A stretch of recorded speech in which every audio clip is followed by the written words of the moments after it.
I'd like to thank Schreiner University and the Texas Center for having me here. I received a phone call from Don saying, "Hey, can you do this?" And I said, "Sure." And then I heard a laugh in the background, ha, ha. And it was Sue. And but I said, "No, I'd love to do it."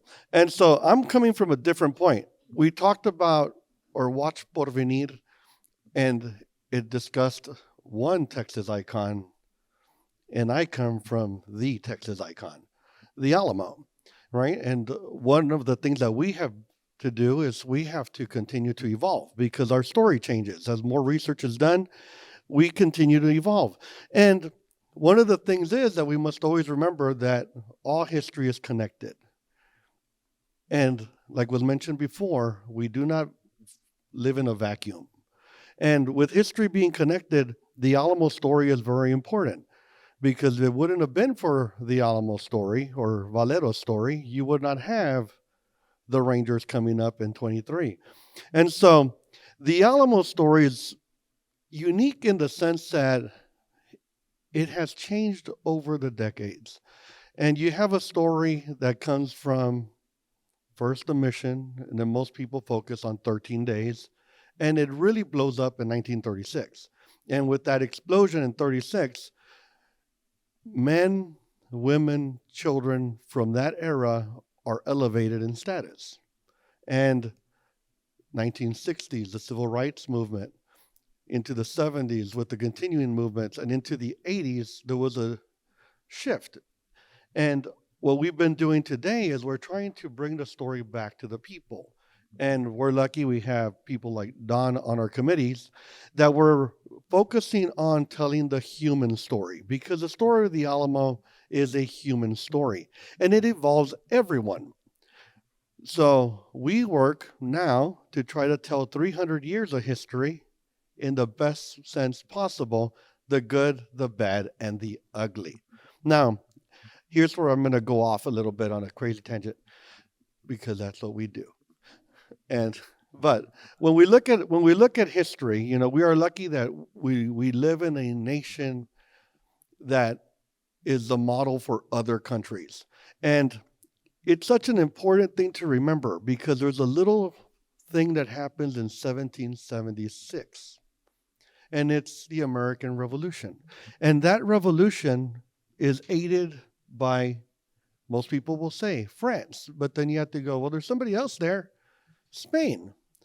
Those two countries aiding the revolution will change the course of world history. What happens after the revolution? These people go home and they take that concept with them. It leads to the French Revolution of 1789, which leads to the terror, which is one of those important things that we must remember. The terror is not something that was started in the Middle East. The French really perfected it with the guillotine. And then you move on to the rise of Napoleon, the invasion of Spain by Napoleon, the forcing of the abdication of the throne by Ferdinand VII, emissaries being sent to New Spain or Mexico to tell them, hey, guess what? You're now French. And they're like, no, we're not. They're arrested. They're taken into central Mexico. Where do they go? Big cities such as Guanajuato, where there's a parish priest. Here's this idea, this concept of revolution, will spark his ideology into leading the independence movement, which is supposed to start on December 8th, 1810, but since he already discovered, it actually starts on September 15th into 16th of 1810 with the Grito de Dolores, which will then lead to insurrections not only in Mexico, but in Texas with the Casas Revolt, which has failed.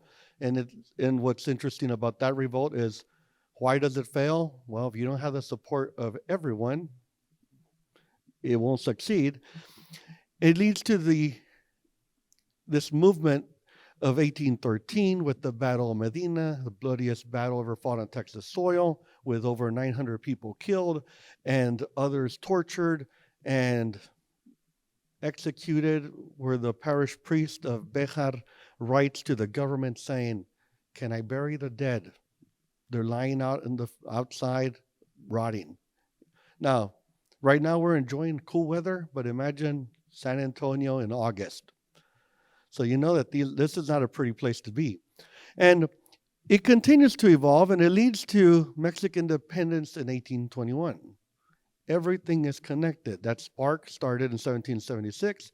It leads to Mexican independence, the Imperial Colonization Law of 1823, the National Colonization Law of 1824, the Coahuila y Texas Colonization Law of 25, which allows people to come in. Now, when people start coming into this nation, what do they bring with them? They bring with them ideas from their own countries. And it's one of those things that we have to look at. When we talk about certain things and people coming in, the Mexican government at this point has rules. And what do they say? You must have a letter of good standing. You must become a Mexican citizen. You must become Roman Catholic. Those are the rules.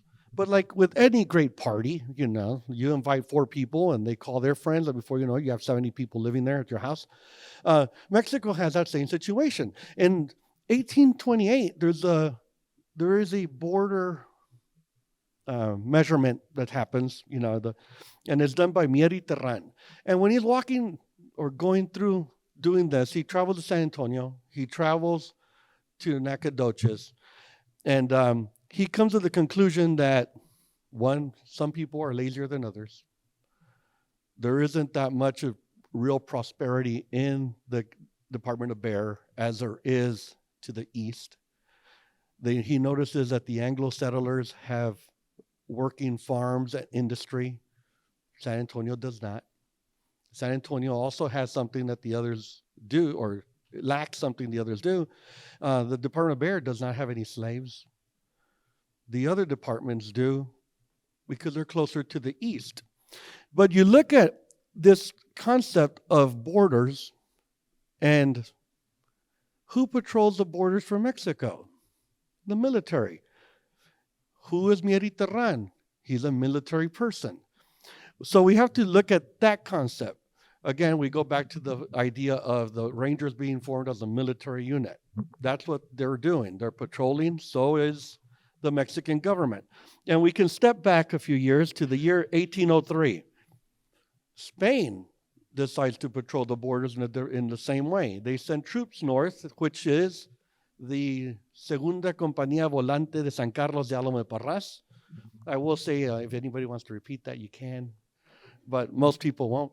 But it's a second flying company. And when they arrive in San Antonio, the mission becomes known as El Alamo. But what's their purpose? Louisiana Purchase. They need to patrol the border. So these are border patrol agents. And we continue to move on. We get to the year 1830, April 6th. Mexican government passes laws or a law. And in that law, they restrict immigration from any country that borders Mexican territories. Which one are they looking at? The U.S. Why? Because it's been a great thing. People are coming. The undesirable are coming. And so then in 1836, that spark that starts in 1776 is reignited in Texas. And you talk about the big 3, right? And most people will say, Crockett, Bowie, Travis. And I'll go, no. Farias, Mejia, Zavala, that big 3. They're meeting in Louisiana. One guy's job is to come to Texas. His name is Lorenzo Zavala. Incite revolution. Farias will go into the interior of the republic, incite revolution against Santa Anna's regime. The third, Mejia, will lead a military task force. 2 of the 3 work out. Military part, not so good. But it's that idea that these men are starting this revolution to bring upon Texas an independence and a republic. Now, republics have laws, right? So the Republic of Texas is born as a result of the Battle of San Jacinto on April 21st, 1836. But the Battle of the Alamo is significant because it is one of those last stand battles where men decide that it's more important to die for what they believe in than to give it up. Now, most people will think that the Battle of the Alamo is actually for the site itself, and it's not. It's for the roads, for the town. The town is what you're controlling. Town is where the main roads come through. But When you look at the Battle of the Alamo, most people associate this battle with it's the U.S. versus Mexico. And it's not. It's Mexico versus Mexico. And why do I say that? Men like James Bowie, Mexican citizen, he gets his citizenship papers in 1831 with the promise of starting a mercantile establishment in Texas. William Barrett Travis, Mexican citizen. So you've got guys that are Mexican citizens fighting inside. Now, you also have men like Gregorio Esparza, Toribio Lozoya, Juana Bamillo that are fighting inside. On the outside, you have men like Antonio Lopez de Santa Anna. You have Juan Morales, Vicente Amador. You have all these men that are all different, but all the same. Now, with the birth of a republic, it changes our narrative because, was mentioned earlier, every country has a birth story. And why is it that most people remember the Alamo faster than they remember San Jacinto? Because of that idea that they fought till the end. And it changes over time. It becomes a story in which many people look at it and go, well, the story of the Alamo is about the Americans pushing their way into Mexico. And it's not that. It's a story of people that live in an area banding together. When you look at that Texas identity that we all have as Texans, where we go anywhere in the world and the first thing they ask you is, where are you from? And we all say Texas instead of US. That's that identity. And where is that sparked?